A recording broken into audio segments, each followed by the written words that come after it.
This is mainly going to be a talk about testing, actually, with some D thrown in because, well, I'm using it to test D code. And also, uncharacteristically for a DConf talk, I am not going to bash D in any way, shape, or form. It's awesome, so there you go. Now, I'm just going to start with my software testing journey myself. What TDD is, I think some of you may be familiar with the term, but maybe don't practice it. I won't spend too much time on it. I'll explain what Cucumber is, which is a framework for doing BDD. Of course, I'll explain what BDD is as well, since that's the topic of the talk. And how it expands on TDD, then a short example, because we don't have time for a fully fledged one. And then how you can use Cucumber to drive D code for integration of system or acceptance testing.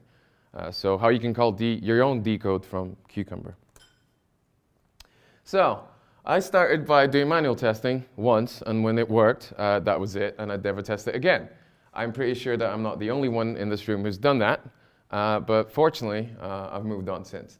I learned about JUnit and unit tests in 2003 at the CERN School of Computing, but I didn't really put it in practice then, because it just seemed like a lot of effort. I discovered CPP unit, but I ended up not really using it.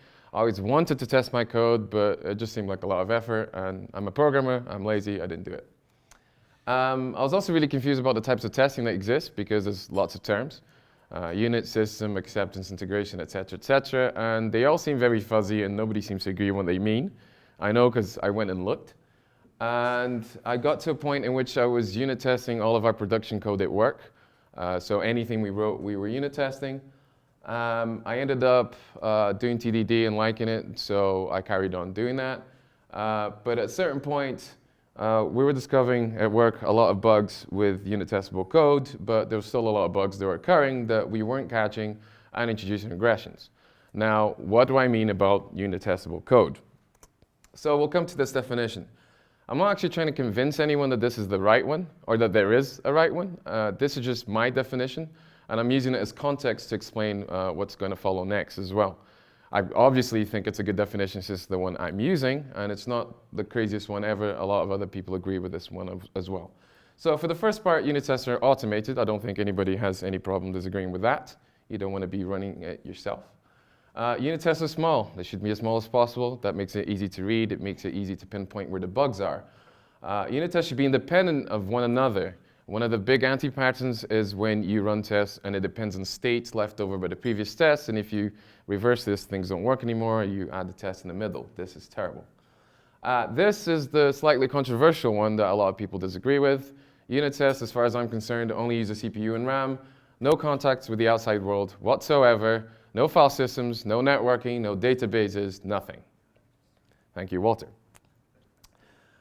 Unit tests are fast. Fast doesn't mean anything by itself because speed is relative, so that's why I put the value there, less than 10 milliseconds.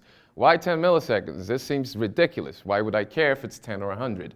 The reason being, if a project gets big enough, you'll get 1,000 of these. 10 seconds for me is an eternity. I don't know about you guys, but that's how long they'll take if you have 1,000 of them. Secondly, we don't have that problem in the D world, but I use this definition for other languages that I work with as well. And if you write in C and C++ code, you might be wanting to use Clang's address sanitizer or GCC's address sanitizer or Valgrind. That will make everything run extremely slow. So they need to be extra fast so that you can do all of these things and still get your results in able time.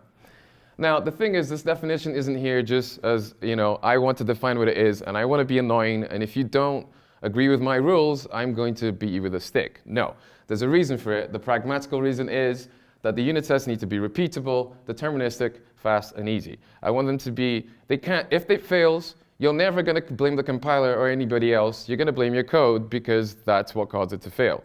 It's just about it being completely deterministic and easy to reproduce and all of these good things. In fact, unit tests should be able to run at compile time, as far as I'm concerned, especially in a language like D. It should come afterwards because if something just fails to compile, you want to know that soon. But, and again, I'm not actually advocating we try and do this as a matter of principle, but they should be able to run at compile time. So if it can't, it's probably not a good unit test as far as I'm concerned. And again, I'm not trying to convince you that that's a good idea or not. Now, TDD is just a way of writing unit tests. You can write them afterwards, you can write them before. In TDD, you're supposed to write them before the code is actually written, the code that you're going to test. And so the cycle is, first, you write a test. The test has to fail. This is extremely important, and people gloss over this. It has to fail. Why? Because I've lost count of how many times I've written a test that seemed to work but didn't. Sometimes it wasn't even running. So the whole test suite is green, nothing's actually happening. Make it fail so you know that the test code you just wrote is actually doing something. And that your assumptions about the code are what you think they are, but in this case the code doesn't even exist yet, might not even compile. In my case, I'm writing an Emacs, so I'll get a squiggly line. I don't have to test if it compiles or not. Just make it fail. Now, make it green. Write the bare minimum code to make it pass. And by bare minimum, it means do not care about design. Do not care about duplication. Don't care about all of these things that you usually care about when you design code. You will feel dirty at this step. It's okay. It will pass. Okay? Write the most hard-coded, stupid thing you can think of. Carry on. Then in the next step, then you can refactor. But now you know that the tests are green, you run the test suite again, you can't be breaking anything. There will be a lot of duplication that you're introducing as you're going along. And some of the designs that you can get from this are things you wouldn't have seen even yourself by trying to design the code. You just keep writing some code, you realize some general patterns that you're introducing in different parts that doing different things, and you end up refactoring, but at least you have the test to prove that things are working. Now, I like this, it works for me. I would recommend you try it. It might not work for you. Also, there's some research showing that this might be a superior way of developing software in terms of catching more bugs and the design being more modular, but that leads me to the advantages. So why would you want a TDD?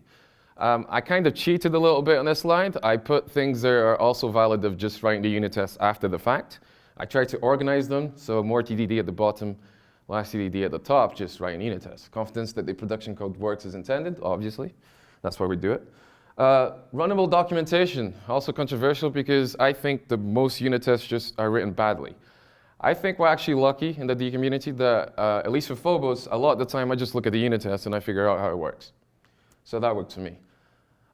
There's low coupling the code in the test. Code that is hard to test is probably bad code anyway, because it's coupled.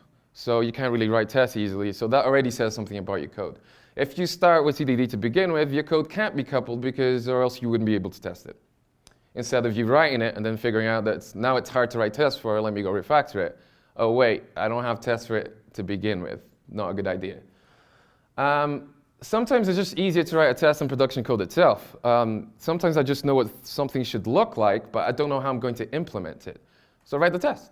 The test will tell you what it's supposed to look like. Write the API you wish you had. I'm a user, I'm going to do this, and then you fill in the blanks. It can help with the design, as I've mentioned before. Some people say TDD should stand for test-driven design instead of development.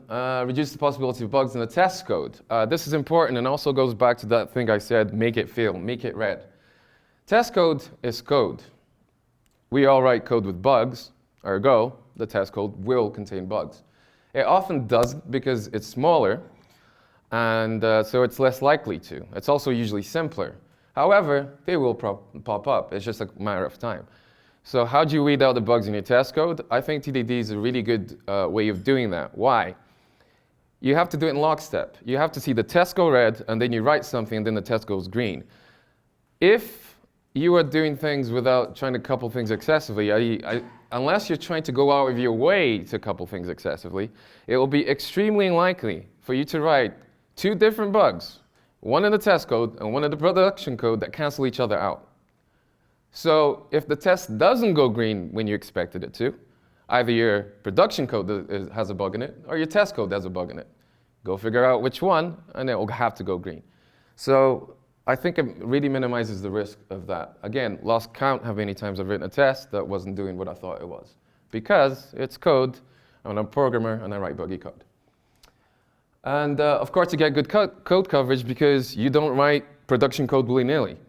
Every line of code you write has to have a test backing it, or else why are you writing it in the first place? So that doesn't mean don't measure coverage. It just means that you kind of get it for free.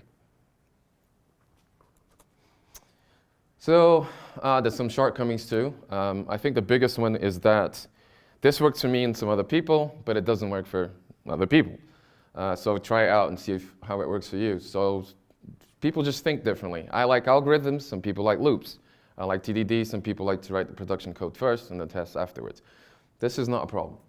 I don't think it's indicated either when you're doing exploratory programming. If you're probably reaching for a REPL, this isn't going to help you, right? Because you don't really know what you're doing with the code yet. You just kind of want to try things out. Don't bother writing a test. I mean, this is a tool in your toolbox. Don't, use it. Don't view everything as a nail just because you have a hammer. Use it when it makes sense. Of course, this kind of thing takes experience, but you can only get that by trying it out. I think that it should be mandatory for bug fixing, though. I think that if you have a bug that you're working on, the very first thing you should do is write a test, reproduce that bug. Because or else you don't know what you're working with. And also, once you fix the bug, how do you know? How do you know if the bug's gone away? You looked at the code and it's like, oh, it's that, I fixed it. Have you? I don't know. Write the test. The test is reproducing the bug. As soon as you have fixed it, it'll go green. In any case, the most important thing, of course, is to write the test, whether before or afterwards. However, and given the definition of unit tests and what they are, you won't catch all the bugs in your code. Because it turns out that your real code is going to deal with the real world, which is messy. You can't do everything pure functional. At a certain point, you're going to have to evaluate something to do something to have some sort of side effect in the world. So, production code tends to do pesky things like use the file system and talk on the network, all those things I told you not to do with the unit test. So how do you make sure that part of the code works? Well, there's a movement that talks about this automation pyramid here. It's kind of got API and UI on that, and that's because I shamelessly stole this from the internet. I tried doing my own with the terms I wanted. That turned out to be a lot of work, and since I was doing it during the conference, I just went for this. Anyway, the idea is that you write a lot of low-level unit tests that get a lot of coverage, and then you go up the pyramid, you write fewer tests that are higher level and more likely to be fragile, more likely to get flaky with increased maintenance. That's why it's so important for me to have that definition of unit tests, so that they're just easy and cheap and you don't have to think about it. Besides, there's research showing, at least in Code Complete, that unit tests by themselves can catch up to 50% of bugs. That's good enough for me, especially when they run in seconds. The rest, you have to do something else. Now, you could use a unit testing framework to do all these other tests. I have done that before by using Python's unit test module to do the higher level tests for C code, but in Python. And I was talking about my journey before because I was looking for a tool that I could use for all these things that aren't unit tests. How do I test that when I pass a command line option to my program that's actually doing what I want it to do? How can I test that my server is actually returning a package that I think it should, et cetera, et cetera. So you could do that. So what do you use for higher level tests? Turns out there's not that many tools, at least when I went looking the last time.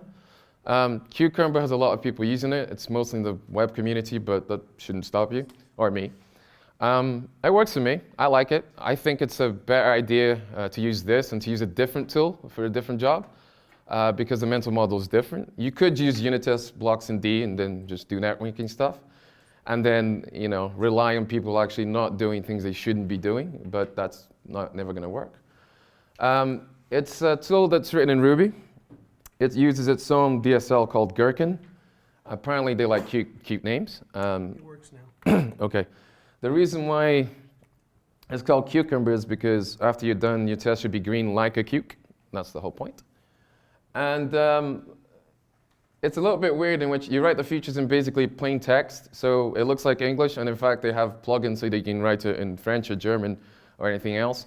And then you map those features, those descriptions of what the behavior should be, to Ruby code, and then the Ruby goes and actually does something with it. It's a laser as well. Right, cool. So this is what a Cucumber feature looks like. Of course, I'm not going to put a real feature up there because it won't fit on slides. This is a completely silly thing.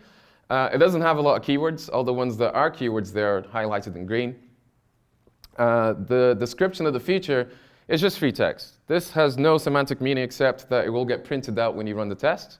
So it's just, it's usually written like a user story because this comes from Agile movement and all that.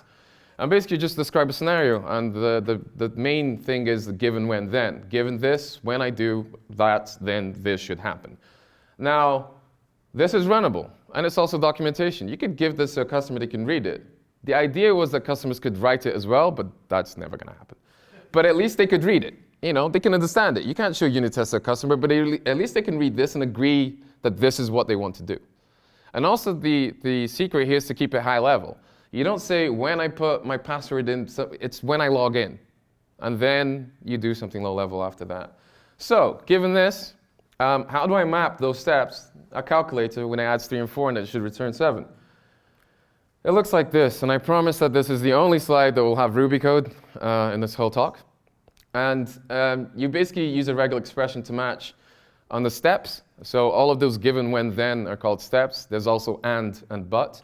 They actually all mean the same thing in terms of code. It's just to make it more readable. So you pick the right word, but at the end of the day, it doesn't really matter if you use given or when, it will match anyway. And then it executes the block of code right there. So given a calculator, let's create one. When the calculator adds something and something, pass it a block with 2 parameters. Because it's a regular expression with captures, you're just going to get 2 strings, so I need to convert them to integers and actually and then the calculator returns, and this is the part that actually asserts on something. In this case, I'm using RSpec, so I'm just expecting the result to equal 7. And that will throw an exception, of course, if things aren't what you expect, and then Cucumber will report the failure. All right, cool.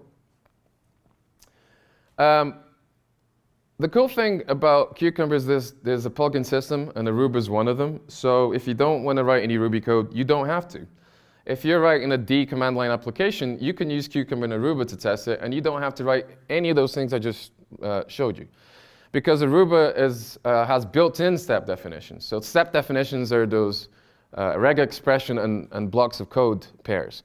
And it's got built-in definitions for testing command line programs. So you can do things like create files, copy them, move them, execute programs, sleep, that kind of thing. And it does that all in a sandbox. So by default, it does in tmp/Aruba in the current directory. You just put that in your git ignore. And when you test run, you create a bunch of files, manipulate them, do whatever you want, run your tests, and you're good. This is what a sample Cucumber feature looks like using Aruba. I don't need to define any of those Ruby things I showed you before. This will run. If you install Cucumber and Aruba on your laptop right now and run this, this will run. Okay? It will create a D file that's in there like a Python-like string, doc string. Well, I forgot what they're called, but you know the ones I mean. And I could compile that, run it, and then actually get the result. Now, if my command line application does things like creating files or something like that, you can check for all that too. So I've been using this a lot because it turns out that the D projects I've been writing recently in the last 6 to 12 months have all been command line applications, pretty much. So I've just been doing this to make sure that I don't introduce bugs. And because I have introduced bugs in the past that weren't caught by my unit test, that would have been caught by things like this. The output should contain whatever. And then, I wouldn't break my own programs. So I recommend trying this. I think it's really cool. I think that separating your unit test from this kind of test is important. You may disagree, but I would say at least try it out. So that's what that looks like. Now, BDD. I touched upon TDD earlier on, and BDD doesn't replace it, it builds on top of it. So what you do is you start with an acceptance test that fails. So one of those guys I just showed you, for instance, if you're using Cucumber, write a feature that doesn't exist yet. When I call my program, there's no program, you haven't written any code, with --help, then the output should contain, and then your command line options, for instance. That will, of course, not work because there is no code. Once you've done that, you write a unit test that fails. And if you're doing this for the first time like I was last year, it's really confusing because what do I write? I don't really know what to test. The code doesn't exist, that's the whole point. That can be a bit of a leap, but once you make it, it's pretty cool. So you write a failing test and you go through the TDD cycle. You do this a few times because usually you're going to need multiple unit tests per feature. And once you have all of these unit tests working, you actually connect the code you just wrote to implement the feature. And then that goes green and you move on to the next feature. So there's these 2 concentric circles that you work with. You're mostly doing TDD, but the TDD is guided by the BDD cycle. You're only writing those tests in that code so that eventually your feature goes green, so that the code actually does something in real life. So I'm going to try to give an example. It's hard to give anything that's representative and fits on a slide in a 1 hour talk, but let's try to do it anyway. I actually tried looking through my own code when I BDD'd my last 3 or 4 projects. I used git log to try to find the first commits because I'll find the first feature, right? I can just put it up on a slide. Yeah, they were all terrible. So I had to come up with something just for the talk. Not really something for the talk. I looked at my last project. Of course, you know, I can only get better. And that was actually usable. So I was implementing a network server, basically. It's used in network measurements. I work for Cisco, so we're talking about seeing if the RTT is too high or if there's jitter in the network packets, that kind of thing. And I'm implementing part of the protocol, which is just the responder. You basically send probe packets to the responder, and it replies. And then on this side, you measure whether or not the packets are getting out of sequence or if they're taking too long or that kind of thing. So there's a control protocol to tell the responder to open ports first so that you can send packets to it. And this is what I was trying to implement. So as a client, I want the response, you know, to get a response from my control request message. It's just a handshake so that I can initiate the probe. And then the scenario is that I've started the responder. That part's important because I can get the Ruby code to actually go run the binary for me so I don't actually have to do anything manually. When I send a control request v2 message, we're actually talking UDP packet there. Then I should get a packet back. This, of course, is completely different from what I was talking about before with command line stuff. This does require writing Ruby code and actually messing about with the network, but it works. And then, of course, after you've done this, what happens? This happens. There's no code. There's not even any steps. You just said a bunch of given when then that don't exist. So Cucumber tells you all of these are pending. That's why it's in orange. And it also helpfully suggests some Ruby code to actually get you going. Once you've implemented that, or you could just copy paste that and change the pendings with actual code, this happens because there is no program. There's nothing to run. So it fails. It's red. All right, let's write some unit tests. And this is a tricky bit if you're doing this for the first time. Again, won't fit here, but this is one of the first tests I wrote because if I'm sending control packets, I need to actually get the version out of them and not reply properly if the version isn't what you expect. So I had to deal with serialization, all those things. So here we have a bytes function, which is just a helper function for the unit test. It's constructing the actual byte per byte, so that I can test what would happen in the real world. Again, this is a unit test. It doesn't do networking. We just deal with pure stuff. I have an array of bytes. If I pass this to my function, what will happen? And then, of course, I write, if I try to get the control version from this guy, that should equal 2. If I call that function instead with 3, then it should equal 3. That will fail because control version doesn't work yet, it doesn't exist yet, that class struct doesn't exist yet. You go write that code, you iterate, and then at a certain point, the feature goes green. Does that make sense? Because this was really confusing for me the first time I did it. It took a long while. It's just a different mental model, different way of working. So, what are the advantages of BDD, according to me anyway? Your code is pretty much fully tested. Of course, you can always not write enough tests, right? But if you do your due diligence, then it will be. When a feature's green, it's done. One of the surprising, the good surprise that happened to me earlier on in the process was, oh, the feature went green. What do I do now? Oh, wait, nothing. It works. Everything I had to do has been done. It forces you to do real work early. Instead of me trying to write a bunch of pure code that's nicely unit testable and then build a networking thing on top of that, no, I start with the networking. Everything is driven by here. All the code I write is only there because it's going to eventually send packets. So the code tends to be less crafty. You don't write code because you think you're going to need it later. You can't, because you have to write a test first. And since you're lazy, you're probably not going to.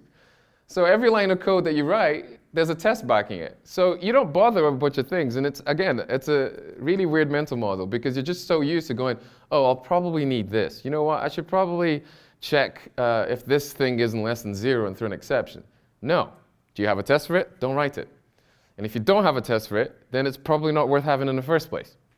If it is, write a test and then make it red, write the code, make it green, including checking for things like that, and including, error handling. You should have a test for that. What happens if I call my program with parameters that don't make any sense? I should get an error message. Write the test. Then you write the error checking. So it's really cool because the code size tends to be smaller. You end up with designs you wouldn't come up with otherwise, and you just have less code. And combined with the fact I've been doing this in D since, well, I started, I keep trying to write big programs in D, and I can't manage. They're all hundreds of lines, and they work. Damn you, Walter. Disadvantages of BDD. It does take longer to write code. It is not all rainbows and chocolate. It will take longer. It does. It is more complicated than doing just TDD, and that's already a complication that some people don't like. It's got the same problems that TDD has with exploratory coding. If you want to do that, then this isn't going to work for you at all. It's just going to be a lot of upfront overhead. And like TDD isn't for everyone. Now, if it's anything that you want to keep around, put in GitHub, and show to other people, I would probably say do this anyway. Because somebody at some point will issue a pull request or break your stuff, and you won't know why. You yourself will break stuff all the time, and then all your users will get mad at you. So if you're just trying stuff out, sure thing. I mean, it happens to me. I want to do exploratory coding, I do that. Maybe I have a REPL if it doesn't happen to be D that I'm writing in. But after I'm done with the exploration, and I know what I want to do, I usually just write the test, make it fail, and then copy this code that I just wrote, and then make it green and then refactor. Because at that point, I know enough about the system to know where I'm going with it. So I would suggest you do that too. Now, this is DConf. So I told you how you could do command line applications that you can write in any language, but you can write them in D too. But what if you want to test decode yourself? What if you want to do the same thing that I showed you with the given when then, but you want that to call decode? I looked at a few options, including using thrift, binding to Ruby's C interface. That was all a massive pain, and also not as fun as writing stuff. Turns out, Cucumber defines a JSON wire protocol, so that it can interface with other languages.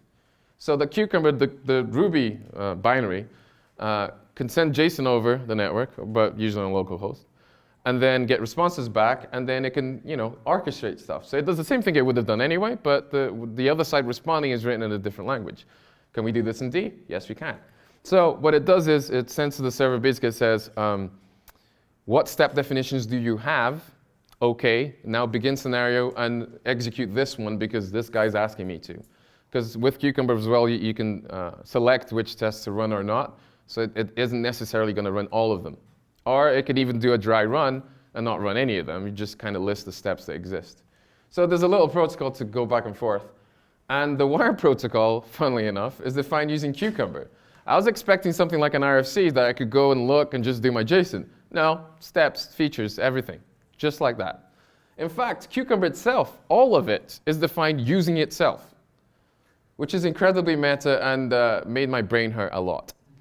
If you want to implement your own version of Cucumber in a different language, like I started here, you can. Just use Cucumber and do the same thing. And in fact, for you to get to the point to implement the wire protocol, you have to implement Cucumber's core features first. So I wanted to dive right in here, and I couldn't, because first you need to do the core feature set, and then you can work on the wire protocol, because now you have enough of Cucumber in your own language to actually support the wire protocol. So what happened to me was to learn, so I wanted to have a wire protocol implementation in D so I could do BDD with Cucumber for D. But to learn that, I had to learn BDD with Cucumber for D. My brain hurt, but it works. This is what the wire protocol looks like. So this is the actual definition. I just copy-pasted from it. It's on the internet. It's not in the Cucumber repository itself. I don't know why. It's somewhere else on their website. And I've cut out some stuff that's above. So when it says we're all wired there, name to match, that's not a random string. That's because above there's a feature saying given, and then there's a Cucumber file inside of it because it's meta with those step definitions. So basically in this example of a feature you need to implement, if you get the JSON that looks like that, step matches, you should return success and give it an ID so it knows which one maps to what. And then you can begin scenario, you return success, you say invoke this guy with no arguments. The arguments that could have, 3 and 4, like in my calculator example, and then you'd have to pass those arguments to your code and then return the result. Of course, it's not always success. If you ask it to execute steps that don't exist, It should reply with failure. That's all in the same file, all of it. So by the time you're done with it, the wire protocol works. So now you can do more cucumbery stuff. And then you run Cucumber to verify that this works, which again blew my mind. I kept trying to run cucumber-f myself. That's not what you're supposed to do. Cucumber's running itself to verify your code. Weird, I know. So I wrote an implementation in D. I called it Unencumbered because naming things is hard. And you can get it there in GitHub. It implements that wire protocol so that you can execute D code from it, and Cucumber will just send JSON over, and it will send JSON back. You don't have to worry about all the JSON stuff. You just have to implement your D code, or your steps in D. It uses user-defined attributes to link the regular expressions with the code to execute. This is similar to what the Python and Java implementations do, in a sense that Java uses annotations and Python uses decorators, and they all begin with the @ symbol, so it's kind of similar. And that's what it looks like. It's basically the calculate example from before. You do a UDA with a given, you give it a regular expression, and then you attach that to a function, and that guy will get called when the regular expression matches in your test. Call decode, can do whatever you want. You can go on the network and do all those crazy things that I just told you never to do in unit tests. So that's what it looks like. And that works. That's copied from Unencumbed's actual repository. OK. So how does the server know about the steps? Since I gave a talk last year at DConf about compile time reflection, I've basically been using it as my hammer to bang in any nails and things that look like nails, like screws. I'll bang it in anyway. So I compile time reflect. And what you do is you say run cucumber server. That the 54321 there is a port, obviously. The details is just a flag that you can use to get more details when you run or not. If you ever pass a Boolean to toggle things on, please do not do that. That's unreadable. Use flag from typecons, like here, because now you know it's yes details and not true. What's true? I don't know what that means. And what you do is you pass a list of compile time strings that are the names of the modules that you need to compile time reflect on to get the code. So you compile this guy with where your step definitions are. Hey presto, everything works. Shared static this is because I'm using vibe. Why? I'm using networking, so I just use vibe. Also JSON, therefore vibe. Just makes my life easier. You write this code, you replace the string in there with strings with your own modules, and it will start up the server, listen to the JSON requests from Cucumber and reply to them and run your code for you. This is all you need to do. Write the code, write this, done. The only effort really is naming the modules, but there's no way around that with how D does compile time reflection. It's the same problem with my unit testing library that's up for pull requests and Phobos. And so here we get to the implementation details of how things are stored. This is an interesting problem to solve. Basically what I want to do is, I want to go look for all these blocks of code that the user has written so I can call them. And all they are is basically a tuple of a regular expression and some code to run. And I need to find all of them. Now, I need to find all of them, and also I need to store them, so if somebody asks me what all these steps are, I can say, well, these guys. For me to store all of them, they have to have a common type. However, the functions I showed you before don't. That guy takes no parameters, that guy takes 2 doubles, and the other one takes 1. How do I store them, right? Also, the parameters are coming from regular expression captures anyway. So the easy solution, which is what I did to begin with, is just store an array of functions that take an array of strings. Right? I have a bunch of functions. They all take an array of strings. What is the array of strings? The captures. If I have no captures, I pass an empty array. If I have one, I pass one, etc., etc. But that does mean that instead of writing what you saw before, your functions have to take an array of strings. And now this is really annoying because, first of all, this is stringly typed. We don't like that. And secondly, you have to do the conversions yourself. You have to go args, well, actually that should be 0 and 1, but typo, okay. Args 0 to double, args 1 to double. See, bug already on my slide. That's not nice. That's not the D way. We can do better. Can the compiler write boilerplate for me? Of course it can. It's D. So let's make it. So for each step, what we're going to have to do, so each step that I'm talking about is these given when then, we count the number of capturing parentheses in the regular expression at compile time. Right? You statically reflect on the arity of the function you're attaching it to, and because you need to match them. And then you write a mixin to call the function for you. So the functions that I store are still functions that take an array of strings. But the functions are actually a lambda that calls the real function for you doing the conversion. So you build up a string of saying, I'm going to convert capture 0 to double. Why double? Because that's the first type in that function signature. And I know because the compiler is telling me so. And that just works. Great. Don't have to write that code. Now, some D goodies. Compile time checks. I just said I counted the number of capturing parentheses and the arity of the function. What if they don't match? Static assert. That's what happens. You get an error at compile time. Won't compile. You're an idiot. Stop trying to put regular expression with one capturing parens with a function that calls two things. That won't work. And it tells you and which function it is, how many capturing parens, and what the arity is. So you know what your problem is. And this, for me, is super cool because I had to do nothing to make it work. The previous one, I had to write that static assert myself. The second one is, if your regular expression is not valid, it's not a well-formed regular expression, you will throw an exception at compile time. And you'll get a nice error message. I didn't have to write anything. The exception's in the regex code. Great. And if you do throw the exception on the D side, Cucumber has facilities for actually getting exception information. So that's output from Cucumber when D threw an exception on the other side. It'll tell you the module, the line number, and everything. All done for you. Like I said, all you have to do is define your own steps, run that server, you're good to go. Now, further work. One thing I don't like, well, actually, first of all, so the only thing Unencumbered does right now is the wire protocol. It could be extended to be a D-only implementation, so you don't have to use the Ruby Cucumber to drive it.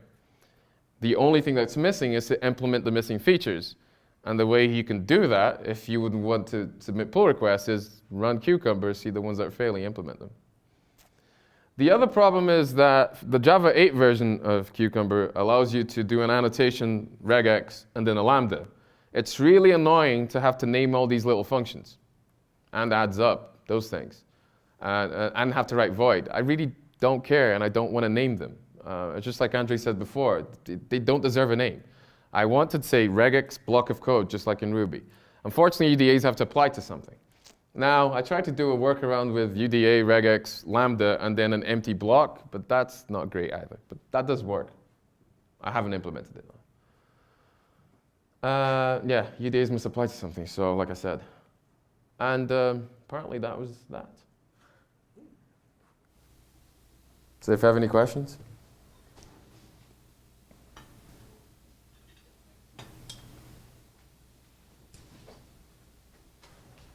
Do you plan to share the code for all of this?